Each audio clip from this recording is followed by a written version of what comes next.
This is going to sound like so much hate, and I swear it's not.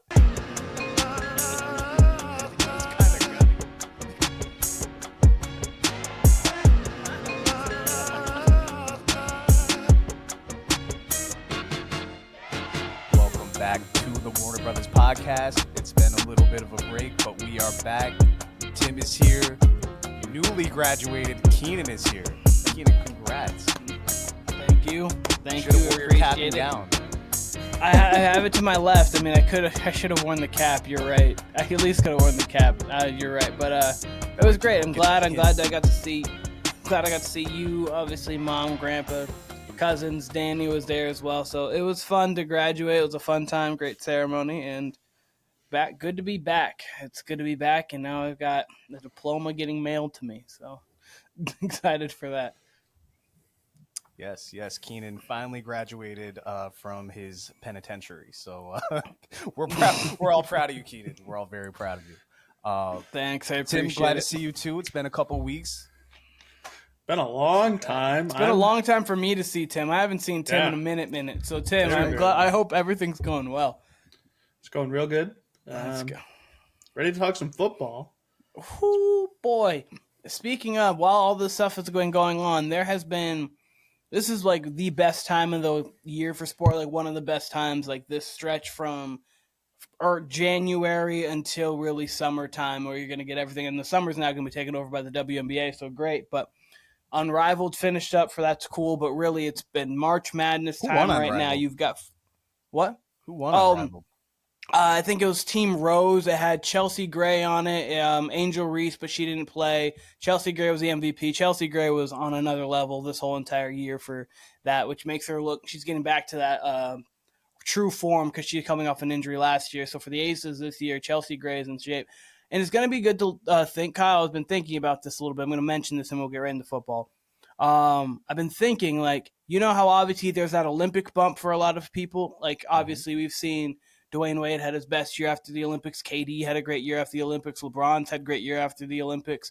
It's going to be interesting to see if, like, for the first time, obviously, with them playing, because some people will go overseas and play to try to stay in shape and everything because their off season is longer than any other professional sport. But it's going to be interesting to see if the players that played in Unrivaled, they're already coming in shape and everything because they don't have to really work through it. Even though it's 70-foot court, 3-on-3, you're still getting in the flow of playing aggressive competitive basketball for months against the best people in the world. So it's going to be interesting to see if those players will play better. I have a question about that, Keenan. So how many roughly on these teams, like, because it's a roster of 5, right, for this 3-on-3? Yeah.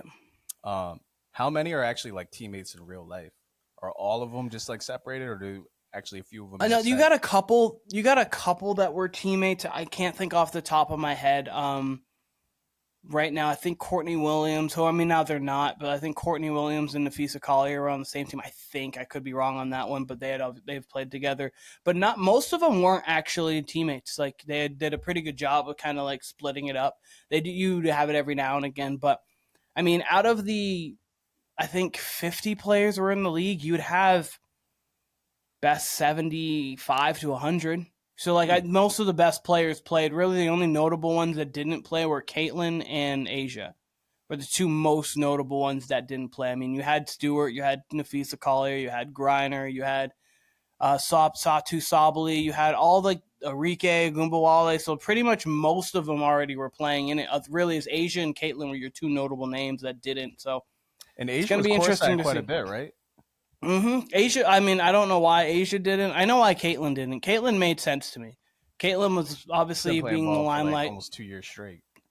Yeah, it was essentially because obviously she just went through something crazy, like just her senior year, which was insane. Obviously, they get to the finals.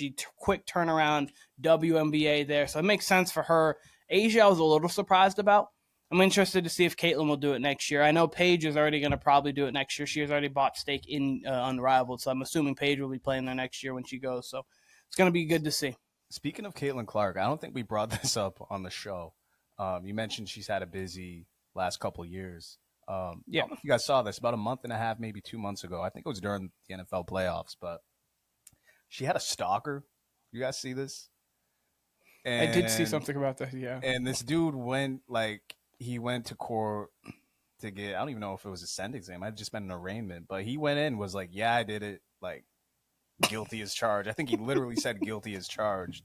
And we could fact check this, but I'm pretty sure they like let him out to the streets after this. Like he admitted guilt and was like, lock me up. Like, you know, I'm guilty. And I'm pretty sure this dude is out free on the streets.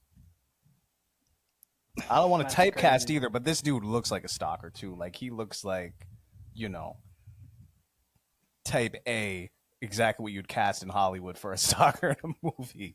Like it looks like. Yeah. Oh no, absolutely. His name's Michael Lewis by the looks of it right now. Texas man arrested, accused of stalking Caitlin Clark, and no, he looks rough. He is a rough and tough guy. Yeah, 55 years old. Is that true? Or is this just a rumor I came across? I'm trying to look right now. Lewis charged stalking at a level 5 felony, which carries a sentence 1 to 6 years and up to 10,000 in fines. I have no idea what they actually got him on. So, like, maybe so he's probably actually locked away then. He might be, which is good for everybody and especially kids. Yeah, like that. Yeah, it'd be great. It's great. So, all right, end of goal. Yeah, we've been talking today on and off, all three of us, and I know we all got questions, we all got topics. I didn't present this to either of you, but I'm sure we could do this. I'm sure you guys are creative. I'd like to present this in a what you think style. So you could present it as a statement, as a question. And if your questions don't fit, you know, by all means, just ask them how you want. But I've got questions, I've got statements, and I'd like to know what you guys think about them. We can start with football. Obviously, Tim is one of our football guys. I love it. I kind of hate to start this way because there's people. right. Sorry, we have Brandon, who's a little versatile. We are obviously versatile. We got Duke, who's more of the music guy. We got Timmy, the football guy. Camden, the basketball guy. Now we got a good set. Andrew Franklin, the music guy. We got a good setup here, I'll tell you. By the way, I just talked to Andrew Franklin like yesterday. So shouts to Andrew Franklin. Shouts to Camden too, by the way. Shouts to Duke. Shouts to the whole WBP family. Miss y'all. Yeah. You'll see Brandon very soon. Real quick on the football tip. We had I don't want to say a wild free agency, but yeah, I think we could call it a wild free agency. Yeah, it was pretty. It was definitely active. Yes. This just happens to be number one on my board. I'm going to present this to you in statement form. What y'all think? All right. Aaron Rodgers' career will end just in free agency, just like this. He's going to just not choose a team. No one's going to want him. Steelers will move on to maybe Russell Wilson, and this is just how it ends. He doesn't maybe wait to latch on to a team. What do y'all think about that? Is that a true statement? Is that a false statement? Is that a half-true statement? Tim, why don't you start? Timmy, you start.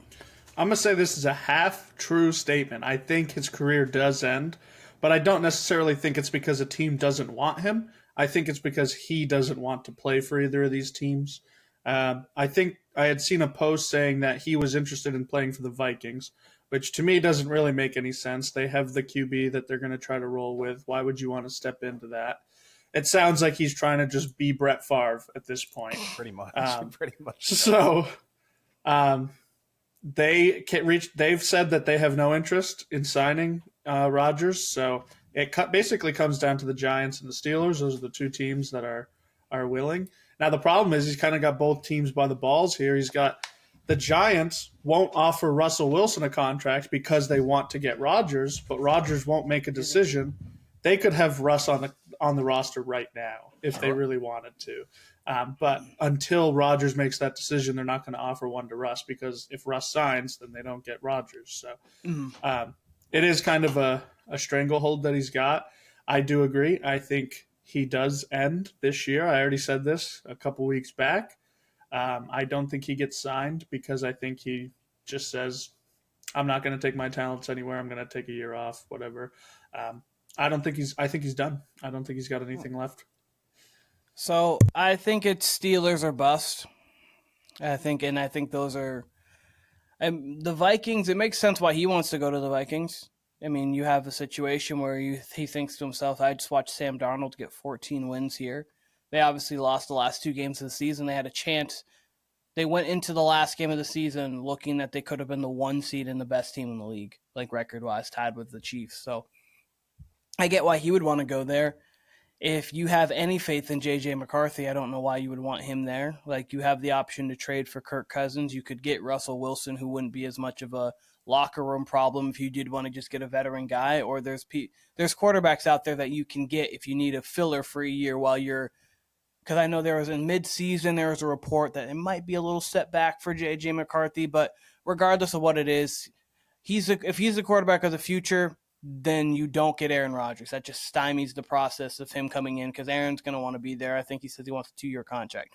I think the Steelers are the only team that makes sense. I do think he probably ends up a Pittsburgh Steeler. I just feel so Steeler to just continue to try to get the carousel of veteran quarterbacks, and then you have your defense, which is always going to be good to very good, and then you've got offensive pieces. Now you got DK to go along with, I know you lost Najee, but the running back can be replaced. Even weird fact, I did not know he was the only running back over the last 4 years straight to have 1,000 yards rushing in every year. All of them have been like 1,040, 1,030, 1,030, but like I think 1,001. it's about there. Like it's with the been, 17 games, they got to kind of change that metric. 1,000 isn't as impressive as it was. No. 16. That extra game because he's literally never ran over 4.1 yards per carry. Yeah, no, like it's statistically, he is both good and bad. He's like legitimately like right, and he runs at like about your league average back. Like essentially, like that's like he's an above average back overall, but his statistically he is league average back, about 1,000 yards. He's just an 4 Iron yards Man. to carry, 6 to 7 touchdowns. Like you're Yep. like he's like league average, but yeah, no, I think Aaron Rodgers ends up a Steeler because it's the only place that makes sense. If he's not a Steeler, then I don't think he's on a roster. Yeah, I think this could go a few ways. It's interesting because I really think the two best places for him would have been either Keenan. You mentioned like a veteran quarterback carousel. To me, the team I think of when it fits that profile is the Indianapolis Colts, and I think that would have been same perfect. thing. They're the same thing. I think that would have been perfect for Aaron Rodgers. I think the Raiders would have been perfect for Aaron Rodgers rather than Geno Smith. I think Geno's good for him. Let me rephrase that. Geno's good for the Raiders, but I think Aaron Rodgers might have even been better. I've been consistent. I thought the whole Jets experience and the blame that got placed on Rodgers was a little bit, I don't know, overused. I thought it was a little much. I thought you could see it was coaching, especially when you take their DC away and make him the head coach and effectively have no DC. And we saw what happened to their defense. I mean, we thought that would be the strength of their team, and it was one of the weakest parts of their team. Aaron Rodgers had the same amount of touchdowns as the MVP this year. As far as passing touchdowns, he was top 10 in yards. Quarterback rating, I'm not sure, but I mean, at least that's a couple major passing categories right there that he's top 10 in. And brought Devontae Adams back to life. Devontae looked good. Garrett Wilson didn't look great, but Devontae looked good. So I don't know. I do look at it like Rodgers could have really shelved it. I think I even said that around week 12 or 13. Like, oh, Rodgers going to have a fake injury and he's going to be out for the season. And then whatever happens next year happens. But he really stuck it out and played and had a positive attitude and really wasn't much of a distraction other than his normal McAfee show type shit. But I don't know. I think, and I mentioned this a couple weeks back with Tim, I could see a world where Rodgers just sits out to like week 6 and whoever needs a quarterback, whoever gets injured, Rodgers hops in there. I mean, we know he's not going to want to go to minicamp or anything like that. So I almost think that's how he's playing it. Like Tim said, though, he's holding up Russell Wilson completely because Russ is going to go to either one of the Giants or back to the Steelers once Rodgers makes his decision. And I thought he would have made his decision by now. So for him to be this far along, now 2 weeks into free agency, and we have nothing from Rodgers. And I think I saw a report earlier that the Vikings are completely committed to McCarthy, so that rules them out. And I think that would be the other perfect spot for him would be the Vikings. Like I think I even threw that in the group chat that, don't be surprised if he goes there because I think that would be an incredible spot for him given their weapons. But I think it ends up being a sitting out game, and then maybe we see him week 4, week 5, week 6. What would make the most sense? It would be the Steelers. I think the Giants would just be a super weird situation given his point in his career and their point as a franchise. I think that would be. I think that's stupid. To be honest with you, if you're gonna just because I think Rodgers wants to win, and like there's no, like I just don't think. Like I think the Giants could be semi-competitive, but like I don't know. That's yeah. I'm gonna let Timmy go with a question because I'm probably gonna talk about the Giants at some other point and some other thing I'm gonna bring up here later on. So Sure. I'm just going to ask a straight question. Don't really have a statement. I do have a statement later on, but I'll ask a question to start. Mm-hmm. Both of you give me who you guys think what the biggest move is so far in the free agency. Can be a trade, can be a signing. There's quite a few big ones. Yeah, if you guys want a minute to think, I can give you mine. I've actually. Okay, you go, Kyle. Just quickly, the first one that jumps off to me is DK to the Steelers. I don't know if they eventually trade Pickens or what that means for Pickens, but if they can keep both, man, that's enticing. And honestly, like we just talked about Rodgers, I would love to see them keep Russ. He's kind of like the Sam Darnold, reverse Sam Darnold to me, or AFC Sam Darnold, where he had 3/4 of that year a great year, and then the last few games were rough. Not even nearly as bad as Darnold, honestly, just not great. Which you could say is, due to the weapons around him. And, people to write him off and say they wanted Fields over him, I can kind of understand that. But majority of last year, he played really good ball. I mean, I think they were first in the AFC going into December, maybe even still in mid-December. So whoever they end up with at quarterback, granted, they could draft a quarterback too and maybe be all set there. They don't necessarily need Wilson or Rodgers. So that's the first one that jumps off. There's a lot more moves that I probably need to look back on, but that's the first one that jumps off to me.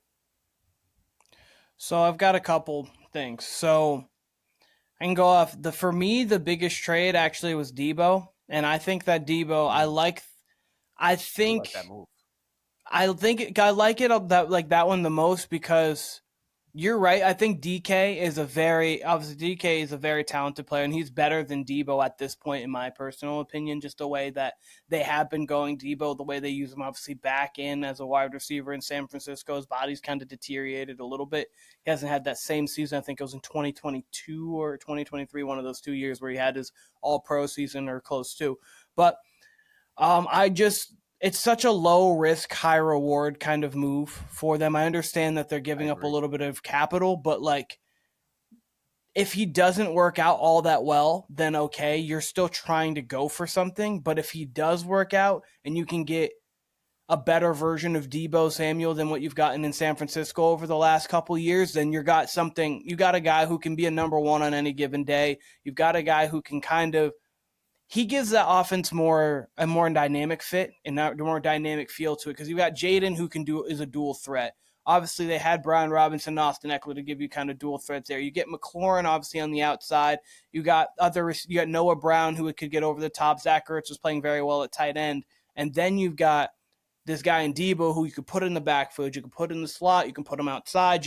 If he can really get back to that, I think it could add so much more for that offense and just kind of be almost like the little missing piece that you didn't even know they needed for next year. So I like that they didn't stand. So that would be my biggest trade. I think the biggest signing just overall would probably be Ja'Marr Chase and Tee Higgins. I understand that's kind of like what I mean. But yeah, you got two guys. It's big for two reasons. One, you locked up Tee Higgins, you locked up Ja'Marr Chase. So you locked up arguably the second best receiver in the league. Justin Jefferson deserves to be the best receiver in the league until proven otherwise. He's honestly like an all-time great receiver already. But and then you locked up probably the best number two. If not, you want to argue, some people would say Smith. I know a lot of people like Waddle. There's other guys out there, but probably the best number two in the league. So you have those guys locked up now. Okay, great. And then it's also, you just spent a boatload of money on receivers. So now where are you going to allocate the rest of your resources to? Can you get Trey Hendrickson back? Or like I know you're giving them the opportunity to explore trades. And now they really got to hit in the draft. Like every draft pick's got to basically be defensive and maybe an offensive lineman. And every pick's got to go because your offense is now complete. You re-signed Gesicki, Higgins, and Chase. You've got Chase Brown in the backfield. You could get a running back if need be. I mean, I think they still have Zach Moss on contract. And then the offensive line is So I think lie to you. That would be. Sorry to cut you off, Keen, but I can't lie. No, you're good. I'm done. I'm kind of worried about the Bengals. I really like the initial tagging of Tee Higgins, and then, okay, let's spend our money rounding out this team. Because now that you are committed so, long term to these two receivers, okay, now what? And you know what? I mean, cap's not really an issue in the NFL as it is the NBA. Really, year to year, you kind of finagle it. We know the cap went up this year. But like you said, Keenan, offensive line ain't great. Offensive line prospects are few and far between. Steelers look good right now. You know what I mean? Depending on who they get at QB. Like, they got a defense at least. They got, they got two receivers at least. Who's their lead back right now, by the way?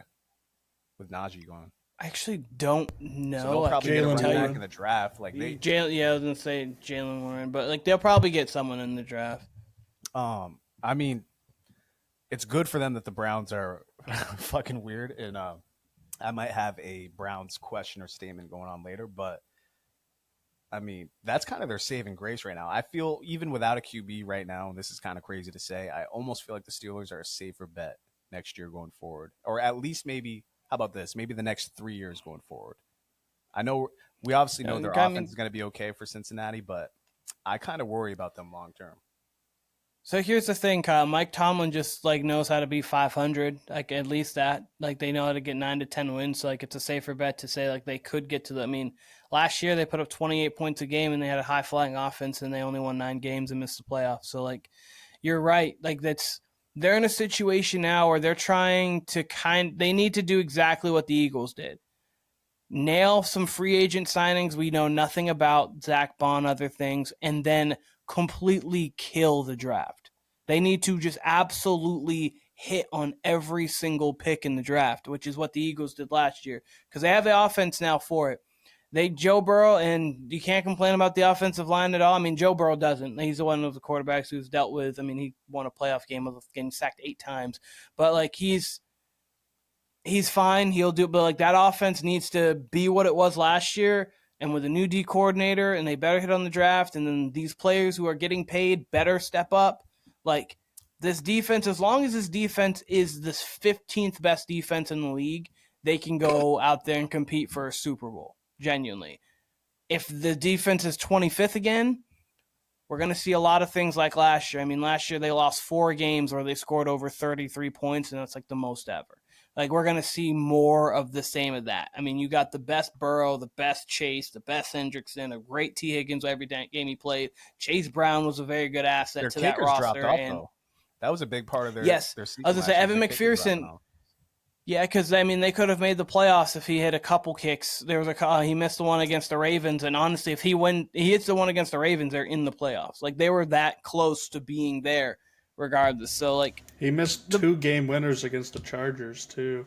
Yeah, he missed 2 game winners against the Chargers as well. Those are 2 things. Those 2 things alone would have made them go from out of the playoffs to maybe even the 6th seed because they would have usurped the 7, and then the Chargers would have lost with that. So that kind of thing, and that's obviously the NFL. So, I mean, that's nothing you can just chalk. But, you're right, Kyle. That is I think that's why I'm so worried about them, though, is because the Steelers, let's just assume they're as good as last year, if not, even if they're a little worse. Let's say they're an 8-win team, right? Let's say they go under 500 with Tomlin. Let's say they're a 9-win team, something like that. That's still enough to push the Bengals out when you figure the Ravens are a juggernaut, right? And you figure even if the Browns, who knows what the hell they do at QB, but even if the Browns are a 6-win team, there's enough talent there to just, ruffle some feathers. And we know they got Joe Burrow's number. I'm curious, what's the Gesicki contract? Is that a 1-year deal? Is that a multi-year deal? It's a couple. I think it's a 2 or 3 year deal, $8 million a year or something like that. Yeah, it's 3 years, $21 million guaranteed. See, or not guaranteed, but base. I would almost rather see them let him go. Gesicki's good. He's going to produce no matter where he's at. But you could get a tight end in the draft, 2nd, 3rd round, that can do what Gesicki does. I feel like you can get that any year you want. They have a guy on the roster right now who they actually liked a lot going into. Joe Burrow mentioned him. I cannot think of his name right now, but it was one of their backup tight ends that he actually liked on the roster this year. He thought that he could produce, and he did. He said also the same thing about Chase Brown, and we saw Chase Brown do that. But, no, you're right, Kyle. I mean, it's not just the Steelers. It's not just that division. I mean, you got to think. I think New England's going to be better. We all think New England, how much better, we don't know. But, we think New England could be better. Obviously, Buffalo's there. For all we know.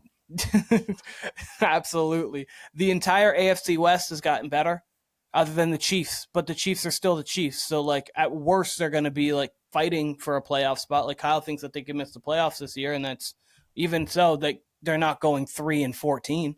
they're going to be a 9-8, 10-7 kind of team. But that entire AFC West got better. The South, you still have the Texans there, and the Jags should be a better team this year as long as Trevor can get back to what a little bit of his highs. Obviously, we'll see what the Colts and the Titans do, what Bill Lawrence will do, and so that he can be Bill. But I mean, there's at least 8 or 9 teams in the AFC that are not the Bengals that are going to be competing genuinely for a playoff spot. For me, the teams that won't be will be the Browns, will be the Colts, and will probably be the Jets. Be the only 3. And the Titans, sorry. The Browns, Colts, Jets, and Titans. Right Ant-Man Richardson. Oh, that's right. And they got Danny. They got Dimes. They got Ant-Man Richardson and Danny Dimes. So, like, that's going to be the battle. And I'm not putting. I can still see the Colts competing. They're good. I don't think they're going to make the playoffs at all. Like, I wouldn't have them, but I have them. And you're right, Kyle. They're not going to be a team where you can just chalk up a win for Indianapolis. Like, you've got to actually play against them. I mean, you do against pretty much every team in the NFL, but there are some games where you go and you're like, okay, this team's not great. Like, they're just playing bad football right now. I can't believe I'm saying this. All this conversation is making me do is wish it was September right now. Like, it's just starting to get nice out. Mm-hmm. This weather is beautiful. I'm looking forward to spring and summer, and I kind of just want to skip it all and get to September and really get to the shits. Tim, what about you? You posed the question. What do you think is the best move overall? I think the DK Metcalf is the biggest news, but I think the biggest impact will be Devontae Adams in Los Angeles. I think the Rams were right there. They're almost there, almost NFC Championship level team. And I think that they've upgraded. I think Devontae is an upgrade over Cooper Kupp. Absolutely. Better for their books. They paid him more money than that they were going to pay Cooper Kupp. So obviously they view him as an upgrade. I really like it. They got Stafford now on that extension. So I think their window is closing. But I think that this next year could be the end of their window, but it's a damn good window to do it. So outside I like of the Eagles, they're arguably the best team in the NFC. Which blows my mind. They are not the favorite to win the NFC West this year. Who's currently the favorite? It's a 49ers right still? It is still the 49ers. No. Yeah? No. After losing half their team and not signing really anybody, they are still the favorite. Doesn't really make sense. The 49ers are doing what the Seahawks did in 2017, 18, but like Brock Purdy needs to then be like let him cook Russ. Yeah. Like that's what that's what the Seahawks tried to do. They went on like their mini like rebuilds and then they'd win 10 games and be a playoff team. But what the Bills did this year. Like they're expecting them to be like the Bills because the Bills, everyone thought, okay, the Bills could take a step back because obviously they're losing some name pieces. They're trying to build an infrastructure there, and the Bills got to the AFC Championship game, and all 3 of us thought they could beat the Chiefs in the AFC Championship game this year. But no, I like the Devontae Adams to LA a lot. That defense is only going to get better. You get Matt Stafford back, which you could argue that was the biggest move for them, is making sure they retain Matt Stafford and get themselves a quarterback. So I like it. Kyle, if you don't have any other things to say about that at all, I got mine. No, quick reply to Devontae. The biggest thing about that to me, and we've mentioned his name a couple times, is Stafford, all right? So they kind of shopped him to the Giants primarily. And it was a kind of like, what are you willing to pay for him? Like, he was available for sure. And the fact that they are keeping him, and the fact that his main hang-up here was like, if he was going to the Giants, it'd be a 2 or 3 year deal. That's what's crazy to me. So the Rams are going to be a team I'm looking forward to this entire year because, okay, what happens if they do make a NFC Championship game? Let's say they don't necessarily make the Super Bowl, but let's say they make it to the NFC Championship. We assume they compete, right? Let's say they lose by 3. Then what do you do with Stafford, right? What are they going to do in the draft here? Are they going to draft? I'm assuming they're going to draft a QB. There's reports out there saying they were okay with Jimmy G. Had that been a thing this year, had they got rid of Stafford. So I'm really intrigued by them because I agree. I mean, Devontae's, to me, a big step up from Cooper Kupp. I mean, I think Kupp's completely washed at this point. It looks like it anyway. So, I mean, you got him with Stafford and, Devontae's just a supreme route runner. And Stafford thrives off that. So, I mean, you got him and Puka, and they can stay healthy. I mean, I'm with you guys. They're completely a contender. I'm kind of mad at Brandon Petty because literally 2 weeks before we did our hot take pod, he was telling me Rams are going to win the Super Bowl. He switches it to the Bengals, which, I mean, that's not that hot of a take. And then once they get Devontae again, he's back on the Rams could win the Super Bowl train. It's like, you got to stick to it, my man. Yeah. But if you would have just stuck I'm with very it. intrigued by them. No, you're right. And the last thing with Devontae real quick is that, like, obviously he's a great route runner, so Stafford's good with that, but also Stafford can work off script, different arm angles and kind of things. Not that he's going to roll out of the pocket, but Stafford does have a way of extending plays in his own way. And obviously Devontae dealt with Aaron Rodgers. I said dealt like it was a problem. Had Aaron Rodgers. So he's used to kind of being able to work off script in that too. So I think when it comes to arm angles and throwing the ball, I think the ball is going to look real similar coming out of Matt Stafford's hands as it does coming out of Aaron Rodgers' hands. So I think that's second best quarterback he's ever played with. Not that he's played with many others other than Raiders greats. But my question here is, I'm going to shift it a little bit more to the draft. This gives us a chance to kind of talk about just a little both of our teams. What do you think the top 5 picks in the draft are going to be? So if you can focus on, I'll let you focus on one team specifically if you want to focus on one, or if you kind of have, I know we'll talk more about the draft like in full, like when it gets to that, but I'm just interested right now what you guys think about the draft and like the first few picks of the draft are going to be. I'll go first because I know the least about college ball, and I'll just stick it to this. You said like stick with one team. I'm going to focus on our Pats, Keenan. I think the Giants take a QB. All right, and I think maybe Carter falls to us. I think maybe Abdul Carter falls to us. And you would think the Cleveland Browns take a QB. Either that or the Titans. Titans So then that's the problem there. Maybe the Titans just straight up take Abdul Carter number 1. I think they should. I mean, why not? You know, I mean, I don't think Levis is anything great, but he's also like, why not stick with him for one more year or trade out of that spot? But if not, if you're going to take a QB there, all right, go ahead. And then what? That's the crazy thing. Okay, let's say the Titans take a QB there. Then what do the Browns and Giants do there at 2 and 3? Giants can't take Abdul Carter. They wouldn't need it. Like the Giants really should be in the Travis Hunter business. Like that's really what they should be in. Either that or they should be in the Shedeur Sanders business. But like essentially, to be honest with you, if I was the Giants, if you don't have 100% faith in Shedeur Sanders as your quarterback of the future, I think Cam Ward's gone within the first 2 picks. That's exactly what I say. If Travis Hunter goes 2, I would trade back. And I would say whoever, like if one of these other 30, really 28 teams, 29 teams probably one of them might want Shedeur Sanders. And you could maybe figure out a package for that or figure out something. Or even if you're just swapping with the Patriots, the Patriots can ensure they get like. Can I add to that? Yeah. Let's say Rodgers does go to the Steelers, right? Next week we turn around, Rodgers signs with the Steelers, and the Giants say, okay, we're signing Russ.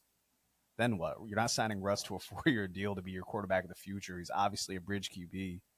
Then what are you doing? You getting a second-round QB? Are you getting Shedeur or Cam? You're probably not getting Cam there, but let's say Shedeur. You're getting Shedeur at 3. I think that's what makes the most sense for them. Unless, again, like you said, if the Titans take a QB number 1, I feel like that almost fucks the whole draft. Not fucks the whole draft up for everybody, but it shakes it up for everybody. Yeah. Timmy, I'm going to let you go because this is your team, and I'll get your thoughts on it. I'll give you the top 5 picks right now. I'd love it. Here's how it should go. If every team is sane, the Titans need a QB. They haven't done any QB work right now. They haven't signed any free agents. In fact, they let Mason Rudolph go. The only one they have is Will Levis. They're taking a QB. They're taking Cam Ward, number 1. Yep. Number 2 is Abdul Carter. They're going to let him roll opposite side of Myles Garrett, and it's probably going to work. They're probably going to have a great defense because of it. Disgusting. Number 3 will be Shedeur, and it'll be to the Giants because, like Kyle said, the Giants will not sign Aaron Rodgers, and they'll probably lose out on Russell Wilson either way. I think that the Giants want to sign a QB so that they don't have to draft one this year and they can wait. I think the Giants like Jackson Dart, and I think that they think they can get him in the second round.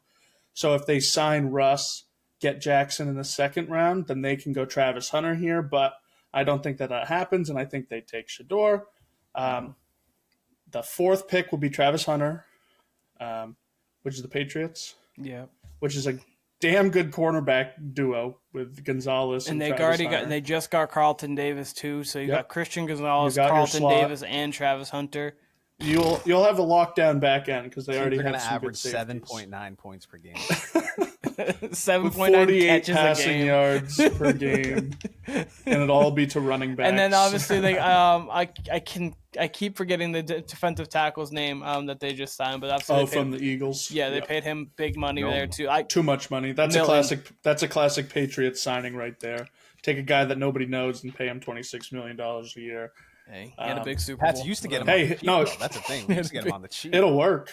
We used to sit out. We used to sit out free agency till like the next week. Be like, I do like the Patriots. They've made a lot of moves. Harold Landry, I think that's a good signing. The guy you just brought up is a good signing. Even if I think he's overpaid, he will be an impact player for them. So I think they go defense. And then the fifth pick, to be honest with you, off the top of my head, don't know who the fifth pick is, but it should be Will Campbell. I think he's the best offensive lineman. Oh, it's the Jacksonville Jaguars, and I think it's the Jags at really? 5. And I want to say, I think it's the Jags at 5, and I want to say, like, for me, it might be that or it might be McMillan. I think, I could see McMillan. I don't know if they're willing to go wide receiver back-to-back like they did because they took Brian Thomas last year. It wouldn't be bad. It really wouldn't. But this team's got a lot of problems. They already got a one, so I think they're willing to roll the dice with what they got, is what I think. They can use an offensive line. They could use any defensive piece, and that would work too. So that's my top 5. Can y'all answer, actually, real quick, Keenan, before you go? And I don't want to spend too much time on this. Maybe you guys could just give me a quick response to this. But I don't know if you guys agree with me. I've mentioned it a few times. I think the Browns do have playoff talent. Just around that roster, aside from the QB, they have playoff talent in my eyes, right? Why wouldn't they try to get a haul for number 2? Trade out of number 2, maybe try to get whoever at QB, whether it's later in the draft. But why not try to get a haul and kind of round out that team? Maybe get a veteran quarterback, maybe Kirk Cousins, whoever. But why not try to round out more? You got an experienced head coach, you got an experienced team. You just got nothing at QB right now. I just think that's a team that if you slot in a QB and maybe that's a Shador team. I don't know. I just think they're a competent QB away from at least competing in that division. Timmy, you go, and then I'll respond to that. I agree with that. I think that they are pretty much a quarterback away, maybe a running back because Chubb is a free agent, I believe. So they have an okay wide receiver core with Jerry Jeudy and I forget the other guy's name that was on the concussion protocol for about 6 months this year, but he was balling when he was playing. So add them all together with Njoku, they can definitely have an offense that works. And the defense is perennially pretty good. So like you said, they are kind of that fringe playoff team. If a quarterback comes in like Russell Wilson, maybe makes them a playoff team.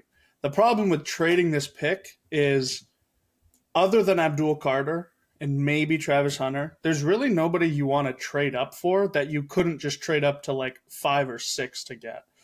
Nobody's trading up to get a QB, I don't think, because not a lot of people are viewing Shador as this next generational QB. The way that some teams are viewing Cam Ward is that. Nobody's going to be willing to trade to 2 to get that. And Abdul Carter would be the other piece. Is like if somebody really wanted Abdul Carter, I could see them making that trade for it. But just one guy, it kind of locks a franchise in. You know, there's probably 16 franchises that don't need a defensive end this year in this draft, or at least don't need to pay a bunch of picks to go up and get one. So. Yeah, so like, and I piggybacking off of that because I agree with pretty much everything you just said, was like they would have to do like maybe with like the Panthers, if they traded up for 2 and they're like, hey, we want Travis Hunter. So like, hey, we can get a guy who can help out Bryce Young, and then also we can get a guy who can help us defensively, and they have the 8th pick. I do think that that's something that the Browns should think about because defensively, they have a good defense for sure. You kept Myles Garrett, so that means you have a generational end there already. So like that alone makes you have a good defense. And then offensively, you guys have some pieces. The offensive line's not bad by any means. Obviously, Jerry Jeudy showed out towards the back half of last season. you could trade that pick away, and I do think that would be something that they should do because next year's draft is a much more talented draft than this one. But as Timmy was saying, the tough thing about this year's draft is Abdul Carter, Travis Hunter, and then it's hard because like Cam Ward and Shador Sanders probably are your 5th and 6th or 7th quarterbacks taken off of like Caleb Williams, Drake May, Bo Nix, Michael Penix. I think all 4 of those quarterbacks, and there's one more I'm forgetting. I think there's one more guy I'm forgetting too that I think all would have probably gone. I didn't say that was the one I didn't say. Jaden Daniels. I think all 5 of those guys go before Cam. The only one maybe not, but before Cam Ward would be Bo Nix if you're going into last year. Or Penix, one of the two. I mean, I don't know. The Falcons would have had to get him. The Falcons might have valued him more. But you might have traded up to get. They might have traded up, but I think Cam Ward would have been after those big 3. He would have been at best 4, and I think Shador Sanders would have been at best 6. So I think that's kind of the difficult thing. But you're right, Kyle, in that line of thinking. And I agree, Timmy. I'm just going to quickly say this. I'll take 2 seconds. I just had a dumbass comment, Keenan, when you said generational end. The first thing that came to my mind was generational ass. I don't know why that came to my mind. When you said generational end, that's the first thing that came to my mind. So keep going. I thought you were gonna give a person comparison to that too, and I was like, okay. I'm sure I can think of something ridiculous. That Nikki, man, Kim K, generational, but generational. But I pretty much agree with exactly what you have as your 5. I think Cam Ward's going 1. I think it's going to be either Abdul Carter or Travis Hunter at 2. And then I think whoever doesn't go 2 is going 4. And then I do think Shador goes 3. And then at 5, it's either McMillan or they go tackle. But that one depends on me. But I think the Patriots end up with Carter or Hunter. I do think that's probably how it goes. I think that if the Giants end up signing Rodgers or Russell, that they don't take a QB. Oh, absolutely not. I think they're viewing this as a 2 or 3 year deal to one of these 2 guys. That is a bridge to find the QB in a later draft. They might if they should trade down. There's a chance if they take Wilson. I think if they were to sign Rodgers, it's a 0% chance. Yeah, I would agree. That's a good point. But I think either way, they're viewing them as a bridge QB for the next 2 or 3 years. I don't think that this is a Falcons thing where they just signed a guy and they're going to go draft a guy like that. Mm-hmm. So my hope is that they sign Russell Wilson. We win 7 games this year, whatever. I don't care. Then they move back to 6 or 7 because somebody might be willing to move up to 3 to take Travis Hunter or Abdul Carter from the Patriots because that can be a thing. Whoever doesn't go at 2 is probably going at 3 or 4. So I could see that happening, move back. Like you said, maybe the Panthers, and that would be a perfect spot to take an offensive lineman here or a defensive player, do whatever they need. They don't necessarily, yes, they need QB. I don't think Shador is going to be the savior. So, yeah, no, and next year you've got, obviously, Arch Manning's in next year's draft, Drew Aller from Penn State, and then you've got Garrett Nussmeier from LSU, or I haven't pronounced his name wrong. But you've got quarterbacks next year, you got Caleb Downs next year. So if you need a corner, if you need a corner next year, you got your guy. But yeah, all right, Kyle. Next question, or what do you think? This is a what you think, and this is going right off the draft, right? And we kind of alluded to it in all of our answers that there could just be so many different ways.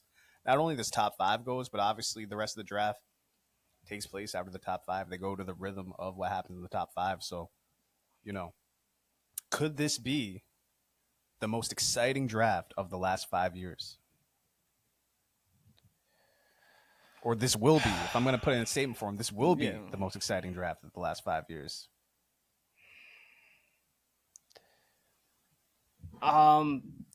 So I guess yes and no. It's hard for me to think about drafts 3-4 years ago, but I think probably I'm going to say no. And just because I'm thinking of last year's draft at this time, we thought Caleb was going 1, but there was a little murmurs about maybe Jaden, but most likely it was going to be Caleb at 1.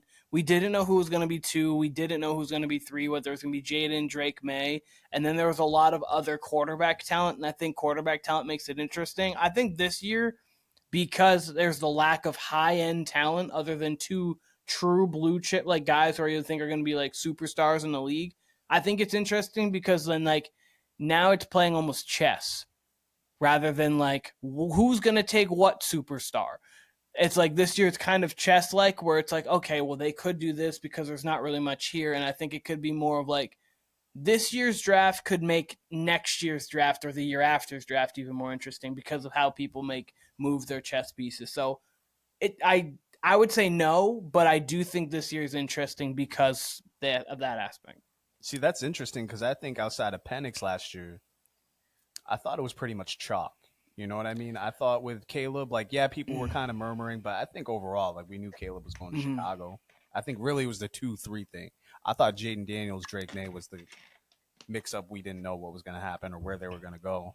But I thought for the most part, I don't know. I think there's so much indecision and so much, like, just weird teams, like having the Titans up top when they took Levis, 2 years ago now. I think it just leads for so much uncertainty, and I think it's going to be a weird and crazy draft. I do. Tim, what do you think? I think the last thing you just said is exactly what I feel. I just went and briefly looked at the first 5-10 picks of all the drafts in the last 5 years. The thing that I saw there was a lot of those picks were like certainties, like Trevor Lawrence going 1. We knew that was going to happen. That wasn't a question mark. And then we had Joe Burrow going 1. That wasn't a question. Kyler Murray going 1. Yep, that wasn't exactly. a question. And then a lot of the other picks were just like, yeah, that's best player. Like Aiden Hutchinson falling. That's best player. That makes sense. This year, it's kind of like the top 5 picks could go, 10 different ways, it feels like. We could get people trading up and taking different people. So I would say that this is going to be an exciting draft for sure because of the uncertainty. We have, 4 picks in the first 4 that we have really no idea which way they're going to go. Are the Titans kind of hold the key to the chaos here, because if they don't take Cam Ward, that kind of throws this whole draft like immediately, kind of throws everything off. So because if they don't take him at 1, I could see somebody willing to trade up to 2 to get him before the Giants get him. Now talking about this more, I think probably the one that I would say would be the Trevor Lawrence draft, if not this one. And the reason being is because Trevor Lawrence was 1, yes, of course. But then there was the Zach Wilson. It was the 49ers trading all the way up to get Trey Lance. And then it was the Bengals at 5, or they're going to get Penei Sewell. They're going to get Penei Sewell. They draft Ja'Marr Chase, and it's like, wait, what? Everyone like me, I was like, why are we drafting Ja'Marr Chase? And then 4 games in, I was like, oh, that's why they drafted Ja'Marr One Chase. game in, he was streaking down the sideline for a touchdown. So. Because in preseason too, he was dropping passes, so people were like, who is this? And then like, what are we doing here? Because he didn't even play the year before. He just sat out. He's like, I don't need to do this. Like, then we also had the Falcons taking Kyle Pitts all the way up at 4. Yeah, that was fun. And I was going to say that was at the time that was like, oh my God, Kyle Pitts is going to be great. And even after year 1, it was like he didn't get many touchdowns, but like the guy's getting yards and then did nothing. So like Waddle going 6. So I would say just off of like trying to remember, and then New England getting Mac Jones at 15, that was another big thing that we weren't sure if it was going to happen, if he was going to be whatever that. So I would say off of just looking, the 2021 draft would be there. But I do, because there's not blue chips in this draft that are, especially at the quarterback position, this is really intriguing because there's so much movement that could be. So I actually, now that I think about it, probably this is the 21. That's why I think this one's going to just be insane. I think it's going to be a memorable draft just because like there's no consensus. I've heard a case for just about every player for every team in that top 5, right? Outside of the QBs with like New England, right? But outside of that, like I've heard just about everything. Which usually means we're probably going to get a trade. I feel like we're going to get a trade that no one's even thinking about, no one's even talking about. I feel like someone's going to come out of nowhere with a crazy haul and try to get into that top 5, which would be insane because, like you guys said, there's no blue chippers, especially at QB. So, no, like it is the Abdul Carter, because the 2 best players in the draft are not quarterbacks, but all 3 of the first 3 teams picking desperately need a quarterback.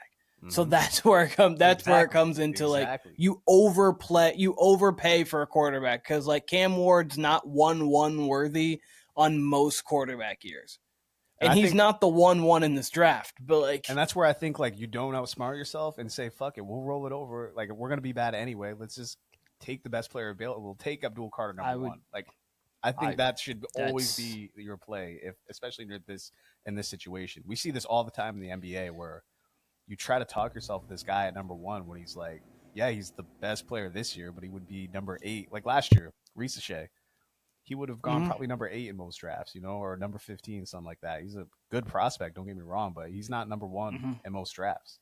Hawks got a great player in it, though, so it ended up being a really good pick for him. But figure out what your team needs are, but when it comes to like that, just take the best guy and figure it out from there. No, I'm with you on that. Like when it comes to it, like obviously like last year for the Patriots, who you could argue, oh, maybe Marvin Harrison's like the better prospect and things like that, who you take. But then also Drake May was, even though there was a couple questions, he was a very highly touted prospect of like a guy like this quarterback should be a difference maker at the next level, and it's a need. Okay, let's go get him. That makes sense. But when you're at the Titans, you're like, we're rolling out Will Levis, so like we need to get a quarterback, but at the same time, I would have just tried to get one of these veteran guys and just said like, hey, Jacoby Brissett, come get us for a year, or hey, Will Levis, try to get us for a year, and let's go get ourselves an impact Abdul Carter, and let's go get or Travis Hunter. But yeah, I like that question, Kyle. I think now the more that I think about it, the more interesting I think this draft will be than others, and not because they're the best prospects. It's because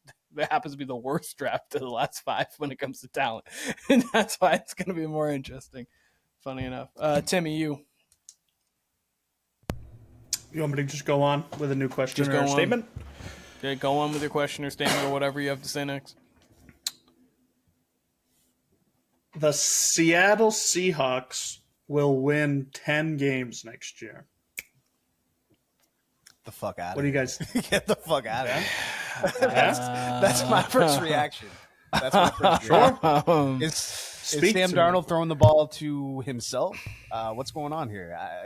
He's got Cooper Kupp. He's got Jackson Smith. He's got talent. Marquez Valdes-Scantling. Sure. So I don't. Let me real quick. I don't really understand the Darnold move for them because, okay, you're getting rid of Geno Smith for Sam Darnold, but then you're also getting rid of your weapons. So, okay, you're in a little bit of a rebuild, which is why I say fuck out of here, because to me they're rebuilding. Okay. That's where I'm confused with Sam Darnold, because we just saw Darnold do well with weapons around him, with a offense completely tailored to like, all right, we got a good running back, really good running back, weapons at wide receiver, we got a good defense. Like, he was just, the engine that kept the car running, so to speak. Now you got him like really trying to lead a franchise that is going a new direction. Anybody who was associated with Pete Carroll, like Geno, like DK, they're all gone, right? This is completely Mike McDonald's team, and now you're hitching your wagons to Sam Darnold, who, again, I would have liked him like on the Colts. I think that's a great move for the Colts if you get Sam Darnold there. For the now apparently up-and-coming Seahawks, on a 2-year deal, right? This is a 2 or 3 year deal, effectively. 3-year, $100 million. But like the thing about the deal is like, it's like $37 million guaranteed in year 1, and then it's a cuttable contract after that. So like, they can get out in year 2 with no. It's essentially a 1-year deal, but they dressed it up as a 3-year, $100 million deal. Sure. So it's like if he's really good, we've got him for 3 years. Like, so if last year wasn't a fluke, we've got him for 3 years. Happy us. And if it is a fluke, we can cut him after this year. Which is why I'm with you, Kyle, in the sense of no. 10 wins, no. And it's because I don't think that this team is great. And I don't think that this team is great because I don't think Sam Darnold is great. Because I think if Sam Darnold was that great, then the Vikings should have kept him. Especially if you could have signed him on a 3-year, $100 million deal with a $37 million, and you could have cut him after year 1. Like, if they're looking to get Aaron Rodgers, I do think the Vikings should have kept him. Like if you were like if they were, I mean, reports are out that they weren't really in the Aaron Rodgers business, but like if they were legitimately trying to get Aaron Rodgers, why not just keep Sam Darnold? Like Sam Darnold's already been in the offense, and like essentially you're doing it because you don't want there to be any threat to J.J. McCarthy, and that would be less of a threat to J.J. McCarthy, just getting the guy back who helped you get 14 wins rather than getting Aaron Rodgers who wants things on his own terms and everything. But JJ better yeah, be no, good. I don't. JJ better be good. Yeah, That's all I no, gotta say. truly, When he it comes to the Vikings. truly, I know we're because talking like about the he had. Seahawks, but No, you're right. He's in the perfect situation, and there's everything about that team is perfect for a new quarterback to come in. He's got the weapons all over the field. They even got Jordan Mason to help in the backfield with Aaron Jones. You're going to be getting Darius Shaw back at left tackle. I know you did lose another. I think you lost a guard, but you still have one of the best left tackles in the league. You still got a very good defense, or at least opportunistic defense that they may tail back a touch. But offensively, you got the best receiver in football. You got a top 5 tight end in football. You've got one of the best up-and-coming number 2s in football. Figure it out. If you're J.J. McCarthy, you're going to have to figure it out, especially coming off a 14-win season. Like, you could regress to 10 wins. Like, that doesn't mean you have to be, like, but just don't be 6-11 and bad. Like, that can't happen. But, it also, I want to actually ask you guys a question real quick, and this is going to, and before Timmy, I'll let you respond to your own thing first, and then I'm going to ask a question that I just thought of that has nothing to do with my own questions.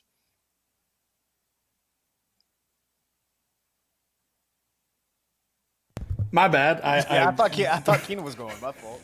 That's what I thought. No. I thought you were. No, gonna did say you not something. hear? Did you not hear the last part I said? No, I got you. No. I said, Timmy, finish your talk about your Yeah. question, and then I will. That's my question afterwards. Gotcha. My bad. Sorry. So here's my theory on this, right? So I think that Sam Darnold is going to be an upgrade at QB for Geno. Wasn't really a big Geno fan. The question, or the reason why they didn't keep him, they extended an offer to him that was more than generous. It was 2 years, $90 million, $45 million a year to stay and be the QB. And then he said, no, trade me. So they come in and they get Darnold on a much cheaper deal. And I think if you look at last year, Darnold definitely played better. Sure, it might be a product of the system, but he still has weapons here. It's still potential here. They have 2 good running backs. They have 1.5 good wide receivers. It might work out, and I think it will. Line, though. I would agree, but this offensive line and this defense and this team, minus DK Metcalf and Geno Smith, got to 10 wins last year. They were the first team out of the playoffs on the NFC side. I think second-year coaching, maybe this defense gets a lot better. Maybe they run the ball a lot more, and Darnold doesn't have to be what he was last year, which is my thinking of he comes in and just be a game manager. JSN and Cooper Kupp can do that. If it's 3rd and 8, Cooper Kupp can get you 8. I know he can, even at his washed age. And then JSN can do the heavy lifting down the field stuff. I think it's going to work, and I think they're going to play some slow football, and I think they've made a smart move, saved a lot of money doing this, getting Cooper in there, getting DK off the books. They don't have to pay him $30 million a year. Getting Geno off the books, they don't have to pay him $45 million a year. I think they're in a good spot to draft really well and move forward here. Quick counterpoint. I think they're in a good spot to move forward. I just don't think this year is going to be the year for it. Kyle, you go.